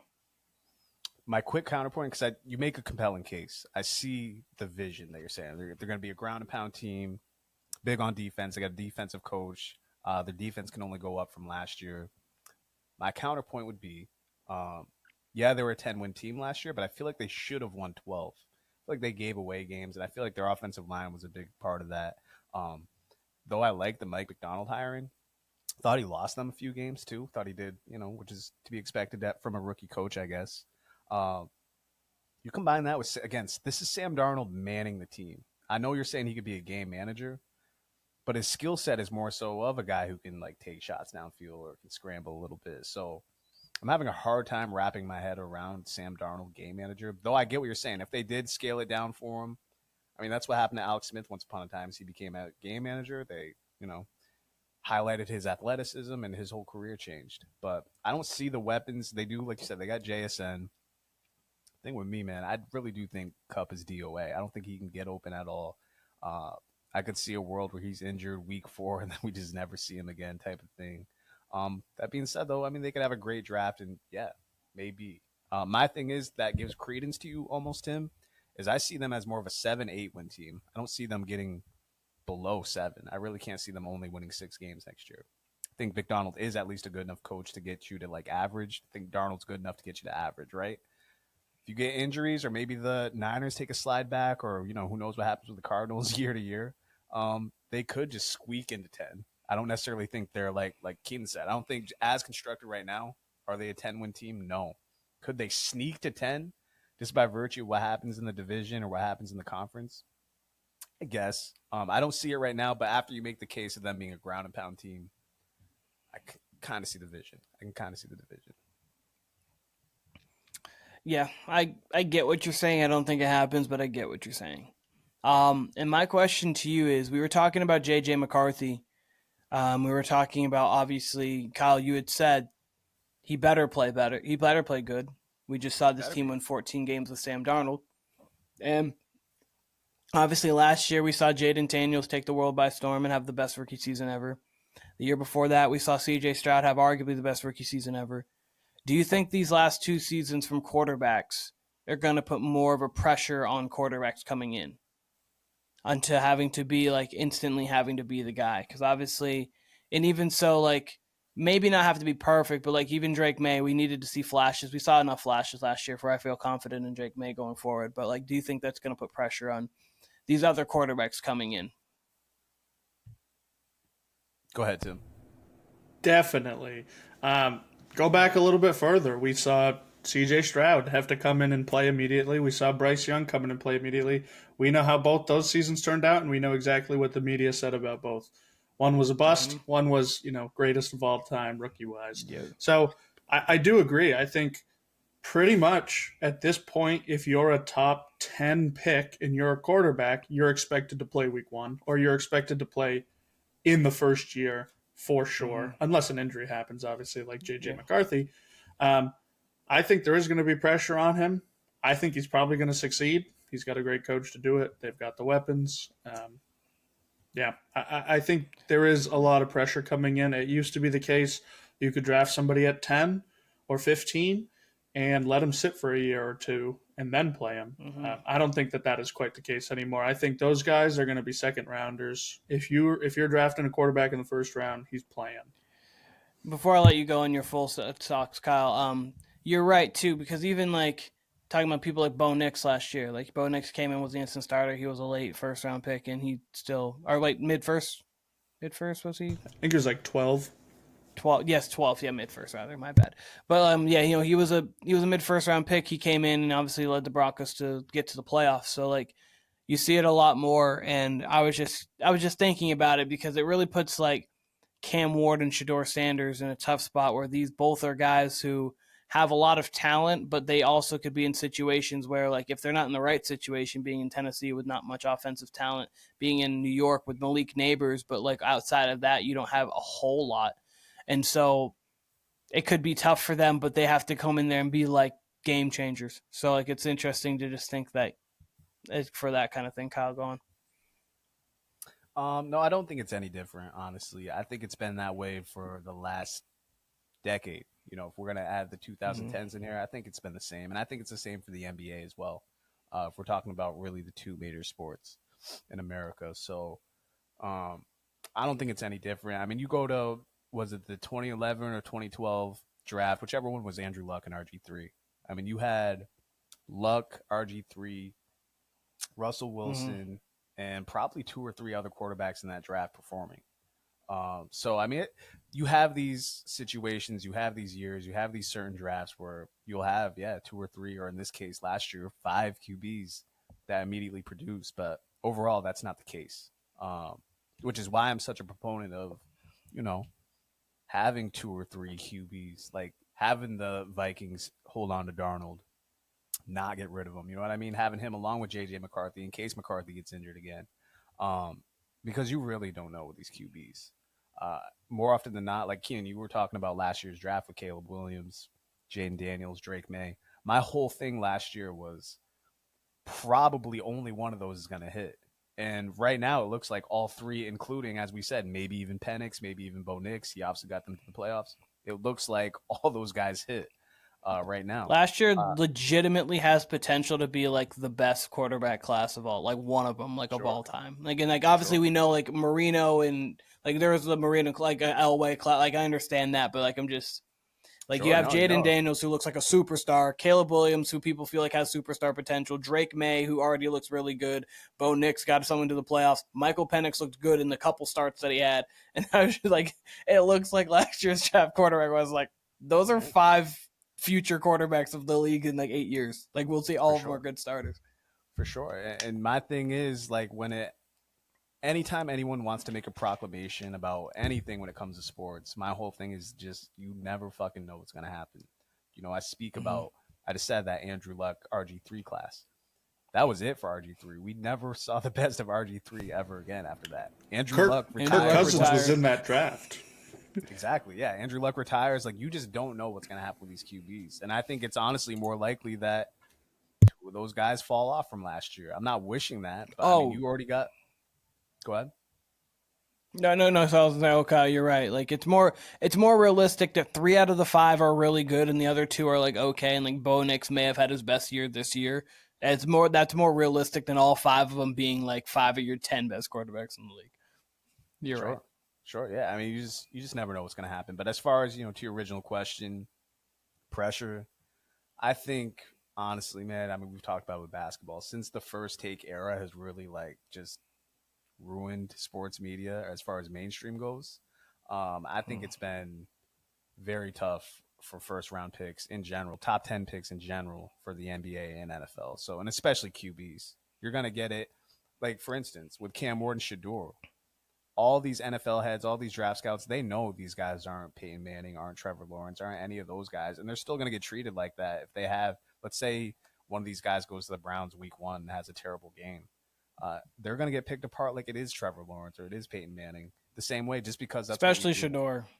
Especially Cam Ward should be very happy that Shador Sanders is in this draft. And I just say that because his last name's literally Sanders, and Cam Ward doesn't get talked about all that much. Shador Sanders gets talked about pretty much every day. So, like, if Shador Sanders goes to the Giants and in his first game, 18 of 32, 156 yards, 1 touchdown, 2 picks, and a 27 to 18 or 20 loss.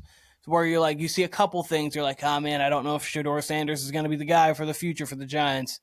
It's been literally 60 minutes of football. Do you guys think Shador Sanders is the future for the Giants? I don't know yet. If you ask me late December, and I'll tell you what I think. Will Deion Sanders replace Brian Daboll next year as head coach? Kyle, you're going to hear that.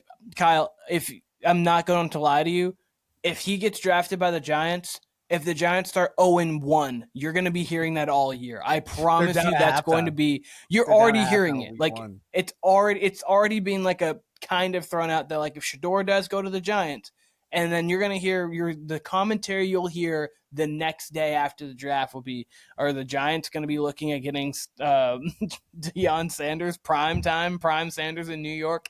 You're going to hear it all the time. So for Cam Ward's sake, I'm glad that Shador is in the draft because he has less of a target on his back, even if he's 1-1. He's got less of a target on his back, at least media scrutiny-wise. Obviously, he still has the pressure of being the number 1 overall pick and trying to turn around a franchise. But good for him that Shador is in this draft. And I feel bad for Shador that happens to be the case because he is going to be scrutinized. So I guess that's what comes with being Deion Sanders' son, who's actually really good at football. Sure. All right. We're gonna get a WWE style entrance from Sanders. Halftime, first game, they're down by 10. Daboll's fired. In rolls Deion.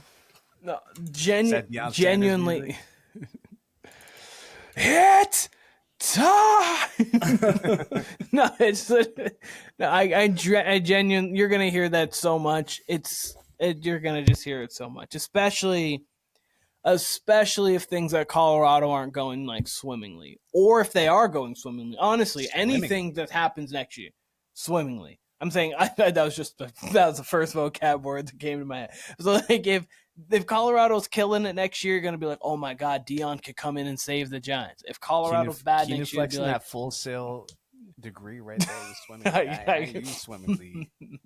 Unless I had to, I don't think I've used swimmingly. Yeah, I guess. Sorry.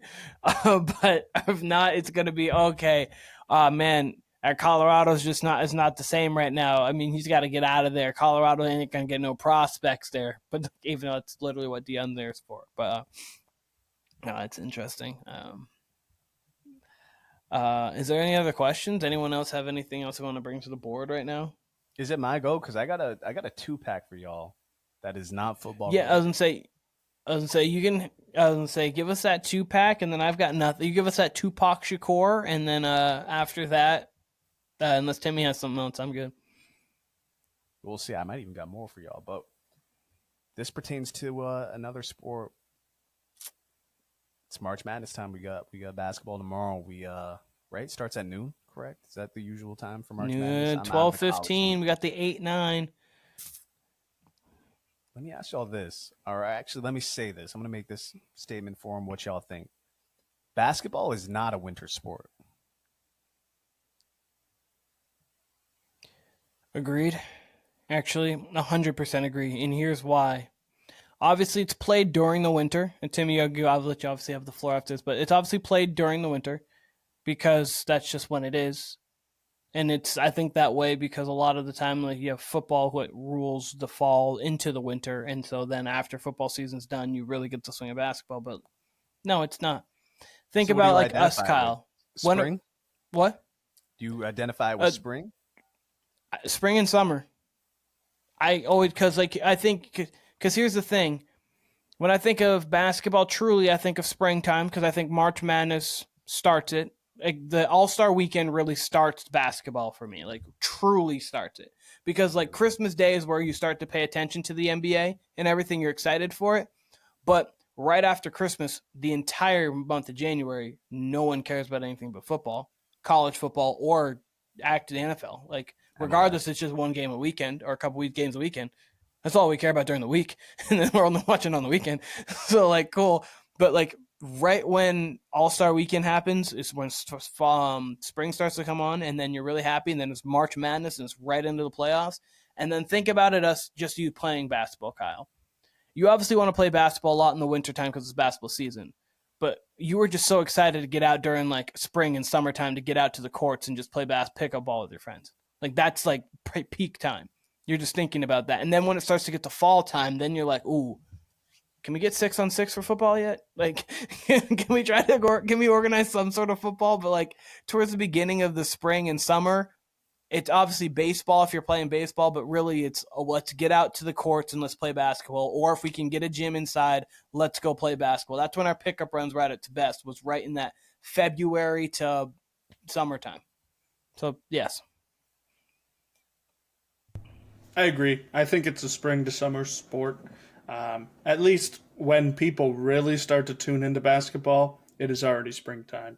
Yes, a lot of it is played in the wintertime. Most of the regular season is, but it doesn't really get going on the level that the NFL does until end of March type deal. So that's when we really start to see people like me who don't really watch basketball tune into March Madness, and then hey, playoffs start pretty soon after that. So yep.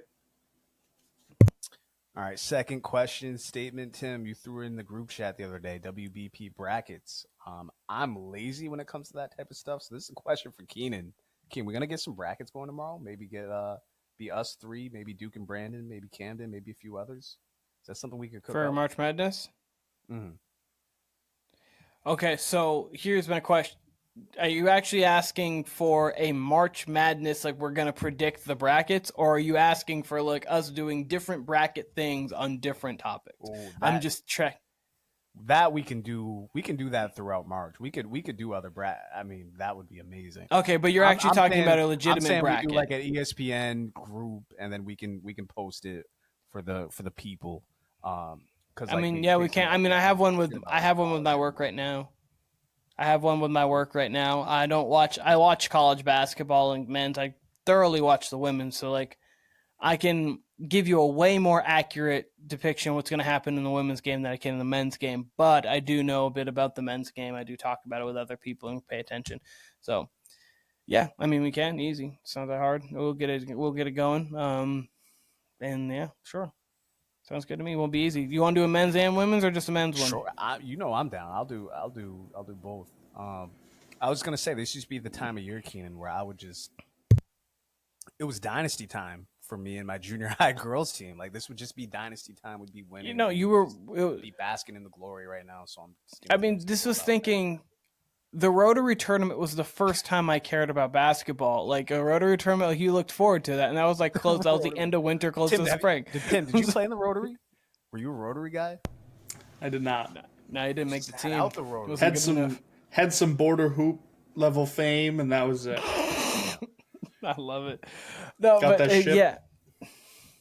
Tim, we gotta get some pickup runs in this summer. We gotta get Tim back on the court. Last time I saw Definitely Tim, down. I swear to God, he went like 14 for Lights 14 over a 2-hour span. I've never seen anything like it. Kyle, see what you just asked? Wabbin. Pickup runs this summer. Yep. We have access to a gym. We could get it in the wintertime. No one wants to go in the wintertime. You want to know why? Because typically the days people could go on Sunday. No one's missing Sunday. No one wants to go play basketball on Sunday. I'll let you know that right now. No one wants to miss football Sunday. Are you kidding me? And then and then when it gets to the end of the season, you have football on Saturdays. I don't want to miss that. So it really just becomes, because football is king, basketball is a spring and summer sport. That's really what it comes down to. Because the NFL is, regardless, it's king. You and I, Kyle, are two people who, if you would have asked us a decade ago, both of our favorite sports would have definitely been basketball, and football would have been a very close second.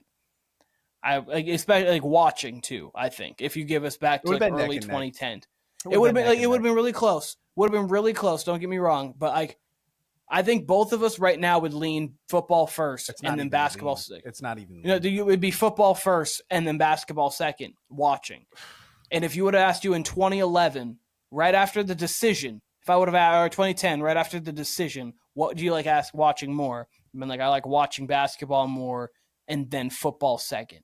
But it's close. But you would have said basketball, especially because you were playing basketball in college. I mean, high school at that time.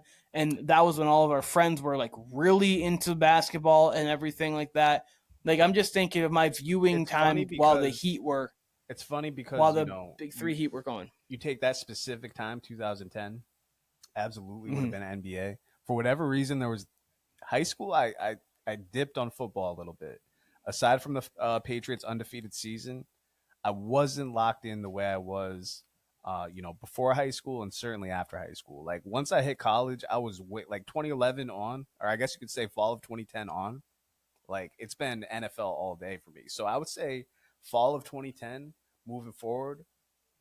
Especially in the 2010s, it would have been neck and neck for the NFL and NBA. It really would have depended on the year. There were some days or some seasons I locked in more to the NFL than the NBA early on. There were some years from Halloween on I was locked into the NBA. So it was year to year. Yeah, back and forth though. But back and forth though, and it was an argument. This decade, it's not even close. It's not even close, and it's unfortunate because we can talk about it another time, but we've talked about it many times with the NBA. There was no reason for it. They should be still at least on a level of intrigue of the NFL, which I think they used to have, maybe not the viewers, but they at least had the intrigue of the NFL. Now you don't even have that. I mean, you got the Luka trade's the closest they've gotten to it since the 2016 season. For sure, and that's the biggest story in sports. That'll probably be the biggest story of 25, honestly. There's not going to be much that one of the biggest stories, if not the biggest story, will be probably of my lifetime. Will be one of them. Sure. Of genuinely just it being a sports story.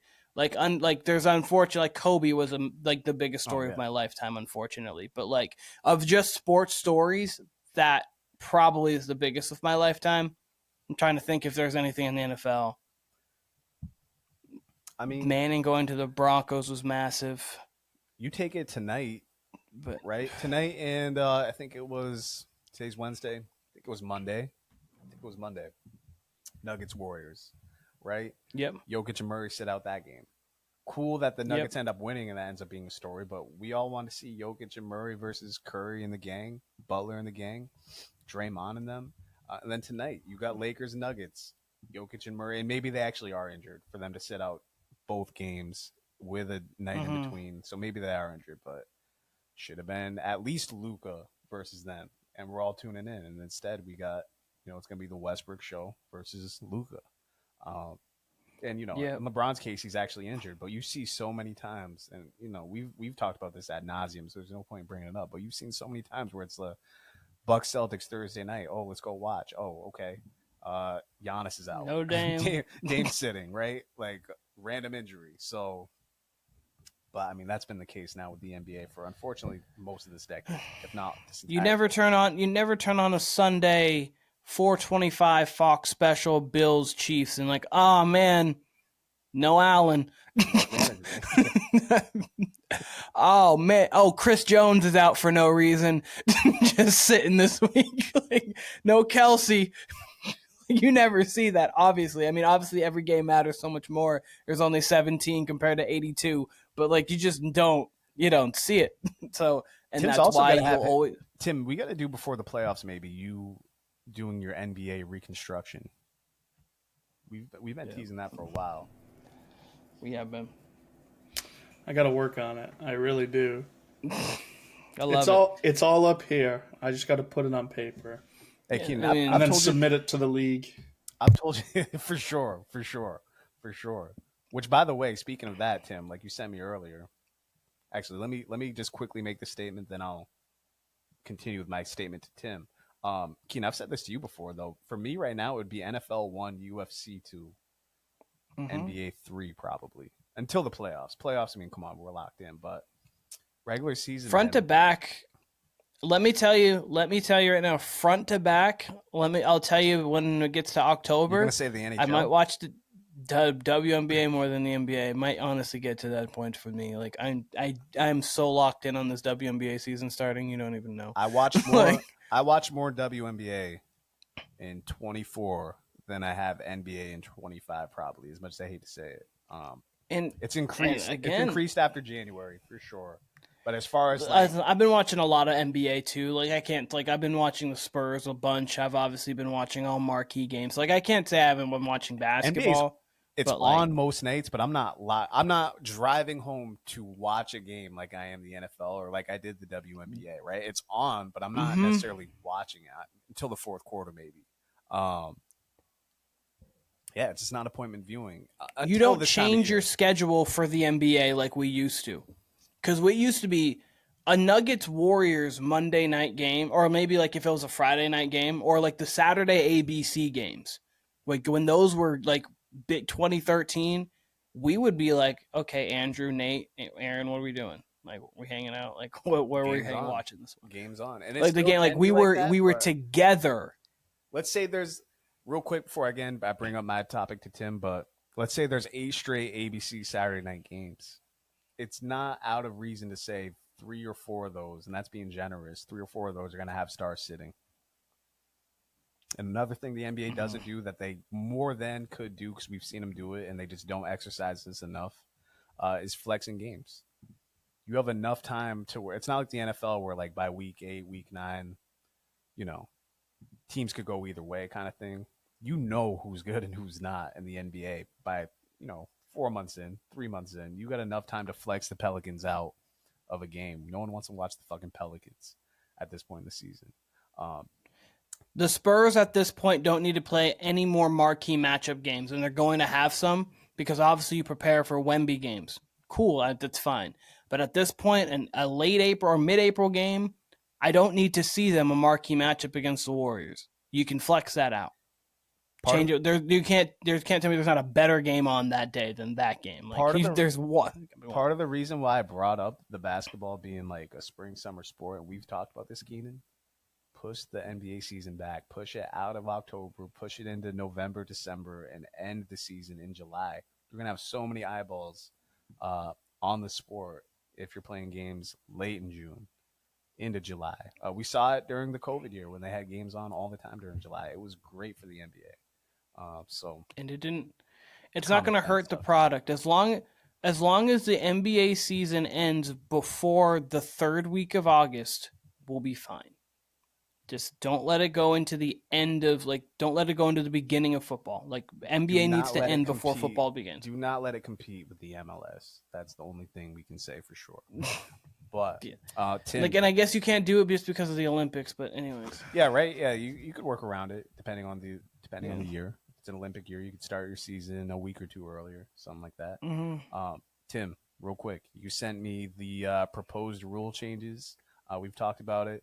One being the tush push, if that's going to be banned or not. We talked about this towards the end of the season, the possibility, and I completely disagree with this, the possibility of wild card teams that have better records than divisional teams, them getting the home playoff spot instead. But the biggest one that caught my eye that you sent to me, it's because you brought this up a couple months ago on the podcast, eliminating the automatic first downs from defensive holding penalties and other just, contact penalties that aren't pass interference, et cetera, et cetera. How do you feel about that? You taking a victory lap? Do you think this actually gets passed through? Tell me what you think.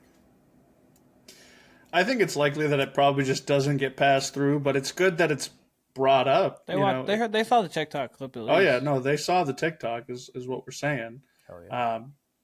Our people got in contact with them, and it worked. It got it. There genuinely was enough buzz behind it that one person could have swiped on it, and it would have been like, you know what, maybe that Tim guy's got a point. Give the people what they want. Defensive holding and illegal touching shouldn't be a first down. I still think they can go further with it.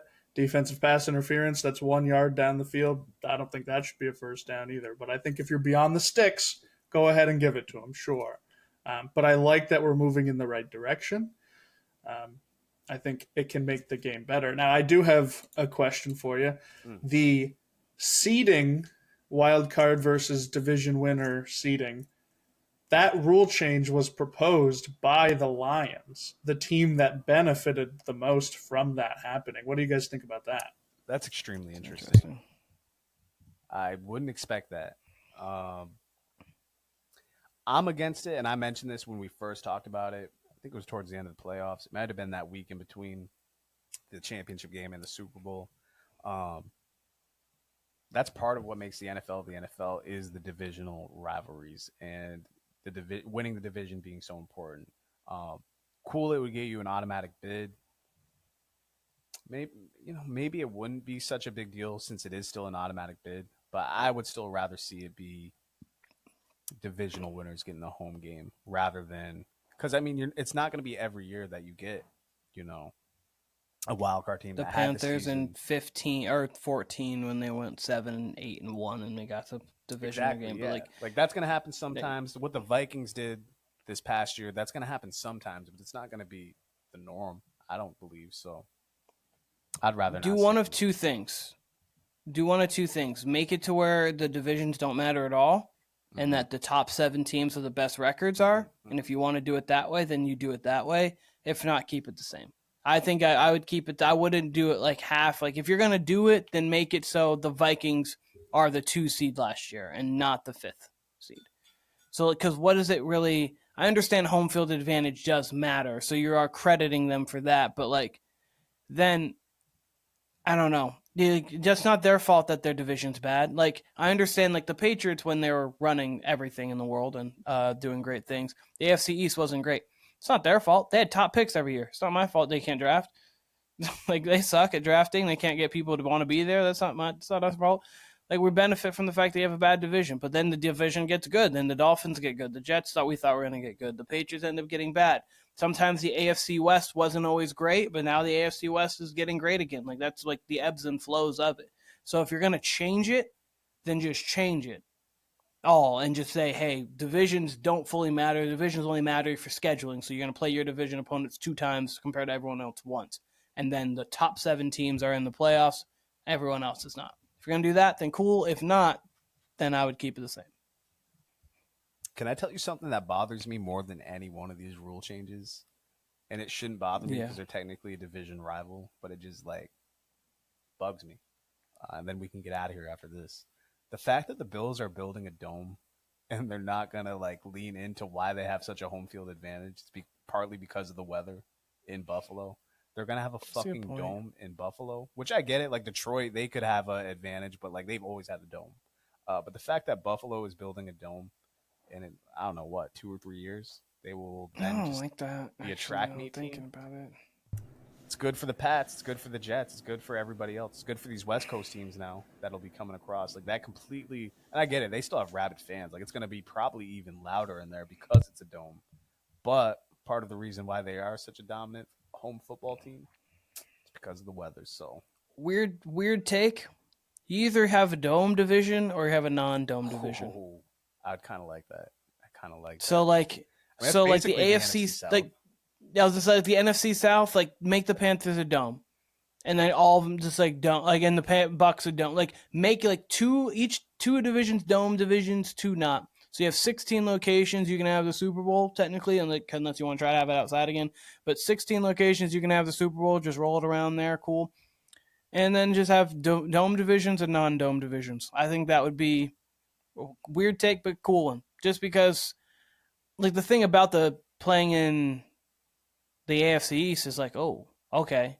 The Dolphins have an advantage because in the winter time, you're going from 30-degree weathers to now you're going to go down in this hot weather and you have to deal with all of that hot. Like you just can barely breathe.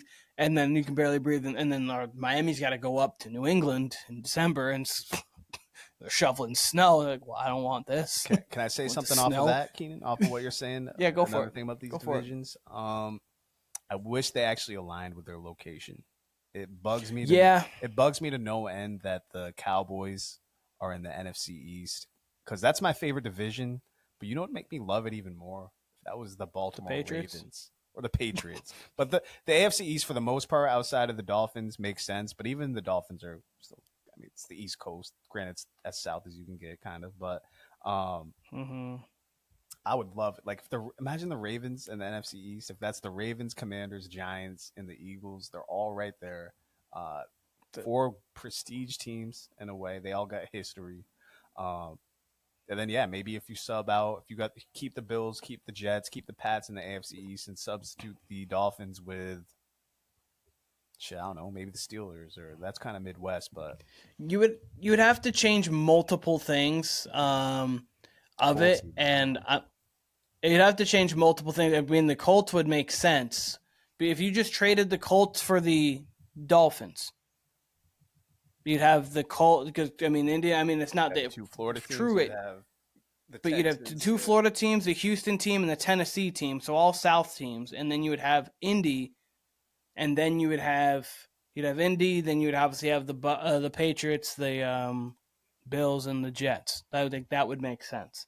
So like, and you're right, the Cowboys have to be in the NFC East, so like they'd have to be grandfathered in. Like, but like you couldn't take them out of the NFC East. Like they just are so synonymous with the NFC East. But yeah, it would make way more sense. Put the Cowboys in the NFC South to me, just because it's Texas. You know what I mean? But I see what you're saying. They are kind of synonymous. No, you're right. It makes way more sense for them to be in the NFC South geologically, but like just in like my lifetime, like I would feel so weird if I was like NFC South Dallas Cowboys. Ugh. I don't like that. Dallas just seems like a West team to me.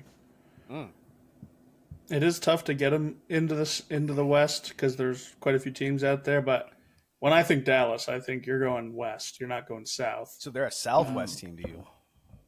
They are. There is a way you can line them up to make them pretty damn close to where they lie on the map, and doesn't have things like this where Dallas is 2,000 miles away from the closest team in their division. You would think that it would make more. Ain't nothing east about the Cowboys. Like nothing like the East Coast, like Philly, New York, the DMV. Like that is so East Coast to be. Even put the Panthers in the AFC East if you needed. Granted, Carolina's kind of south, but I mean they're still. I'd be fine with them being in the East, 100%. You could put them in the East with Pittsburgh. It wouldn't be that crazy. I would like to reorganize, I guess, all of them because, yeah, every single one needs to be redrawn. The problem is, as they expanded, they screwed up divisions because there used to be a central division. But like the NFC North, they got that down packed. Like Detroit, Wisconsin, Chicago, Minnesota, they're all central teams, right? So like that's a great division. that one makes the most sense. Like that one makes the most sense, and then the two Wests make sense pretty much. Yeah, the two Wests make sense for the most part. They could still be redrawn better. I would switch out KC out of the West. I'd put KC. Yeah, you could put them in the Central with like Indianapolis or something. Yeah, you could put that. You could put KC in the North and who'd you put? Yep. What you got? You got the LA teams. Seahawks are in the West. Dallas is now a AFC West team. Yeah, we'll put Dallas in the AFC West. Or Houston. They're both I feel like there's right another there. West Coast team that they kind of just throw wherever. I'd have to look. I have to look at these teams right now. Hold on. If you give me 2 seconds, I can tell you. Might be Seattle, but I mean, they're still definitely West. So I'm just gonna quickly go through all divisions. You got the Commanders, Eagles, Giants, and Cowboys. The Cowboys are the weird one. You've got the Bears, Lions, Packers, and Vikings, all fine. Always. And then you got the Falcons, Panthers, Saints, and Bucks, all fine. Like Panthers, if you wanted to try to switch them, that would be the one, but those are all fine. And then you've got the Cardinals, Rams, 49ers, and Seahawks. That's all fine. The Cardinals are – there's not enough West teams to where that can – like North and Southwest, where that makes too much of a difference. And then in the AFC West, you got the Broncos, the Chiefs, the Raiders, and the Chargers. They're kind of spread out. They're kind of just like in a line. Chiefs just like from halfway, and then it's like a line across, kind of. Then you've got the South, which is the Texans, the Colts, the Jags, the Titans. The Colts just stick out of that. And then you got the North, which is the Ravens, Bengals, Browns, and Steelers. That makes sense. You got two Ohio teams, and then obviously Pittsburgh, and then you got Baltimore. So I would switch the Colts to that division. I'd put Baltimore in one of the East divisions would be my change to that. So essentially what you would do is you'd put Miami in the South, the Colts in the North, and the Ravens in the East. Yeah. Like you just make that like kind of just that shift, because then the East would be Baltimore, Buffalo, New England, New York. Those are great. Those are four great markets. Those are four good markets too. Not that Miami. Like Indy makes so much sense with the two Ohio teams. And Pittsburgh, like that's perfect. Like those are four central teams for sure. Yeah. So that would really be your switch, and then like obviously if you wanted to be perfect, you can make other switches, but like that would probably be your switch, and then the Dallas would just have to go somewhere. They just need to figure. Dallas needs to just move. You know what? Let's take the Titans out of the South and just put the Cowboys in the AFC South. We'll put the Titans somewhere. That would be weird to be taking the Cowboys. No, that would be no. It'd be an absolute. No, that'd be incredibly weird. But I'm just saying, like geologically, that makes more sense to have the AFC South when you have. What we could do, you'd have technically at that point two Florida. Move the Saints to the AFC. Sure. The Cowboys in the NFC South. Yeah, sure. That makes more. That can work too. That works too. But all right, that was fun. Yeah, I have one more thing. You got a little NFL realignment there. Oh, what's up, Tim? 2025 NBA championship will be the Los Angeles Lakers versus the Cleveland Cavaliers. Ooh. LeBron will stomp Cleveland back into the ground. The LeBron Bowl. That's my take. The Bronny James Bowl, if you will. Yep. Oh, and you know, in Game 6 of that series when they went in 6, that Bronny's gonna get minutes. So you're gonna have LeBron pass it to Bronny for like a layup, and it's gonna be the most talked about thing outside of him winning 5. It'll be stupid adorable when Bronny's on LeBron James' shoulder.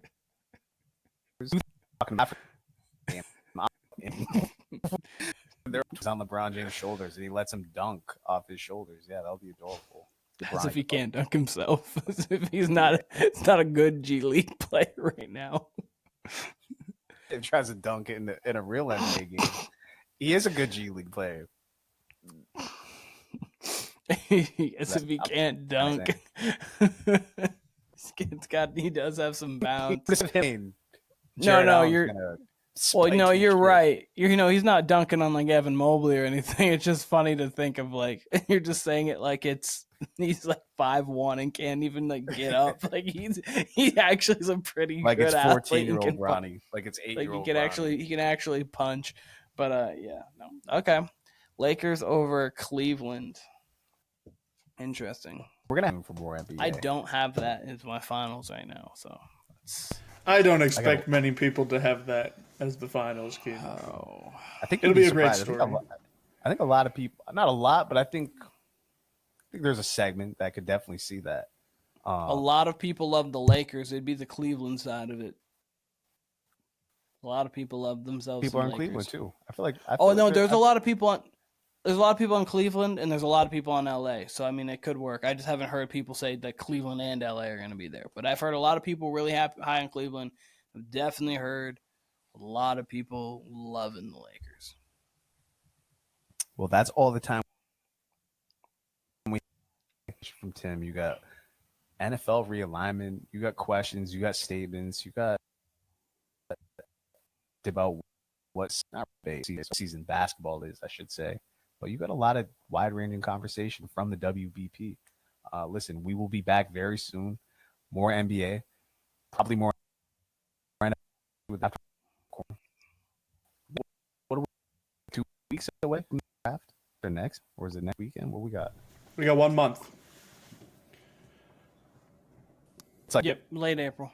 It's like almost a month on like, the dot. I think it was first weekend of April. Goddamn. So yeah, we got a long time left before the draft. But keep showing support. April 24th to April 26th. Got you.